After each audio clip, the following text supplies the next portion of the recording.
kubor nakaslem jong unongsan hima. Kipulet ke jela, kila sedang mentokit halor ke jingmi jong kawai ke jingpen bana kubor, harensan social media, kabelakam bakakenhun pentrim, jong ka Garo National Liberation Army, GNLA, kalami pertai biang. Kani ke jingpen bana kubor kala sapriang balasoy yaka, dawe ubriu, bala penitu iladi, kumuguera pantura sangma. Ulah kamru bode chairman jong ka GNLA regroup, kabere ke kerteng bathamai jong ka tay ke seng pentrim. Habayakeran bu SP ke West Garo Hills, Udawa Aswa Gosh, ulaong. Bakarang kloy tan ban ong AA, menta namar ketenat pulet kadang tokit halor kani.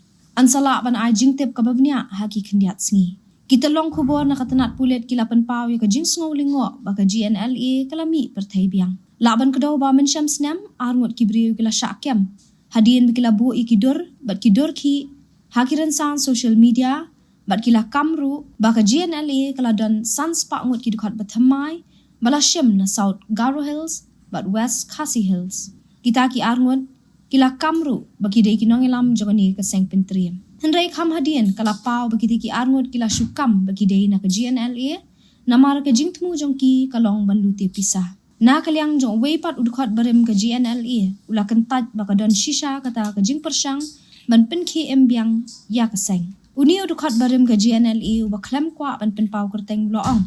Bakumba kalong menta ke jing tray kam jongki pulet ke klan. Bat am sngola ban nget baka GNLA kan ki embiang. Loong baki sngo baka ni ke jing kam ba mentaru kala ban nong ke jing persang jongki katu kat ni ban kamay pisah. Hanray ansakot hajir bat hap ban jubab iki jing kali klem kinu kinong rim. Hagatay ke kurwa kubor la pentip bala tau ke GNLA regroup haka henyo trik urempang arajar at pulay.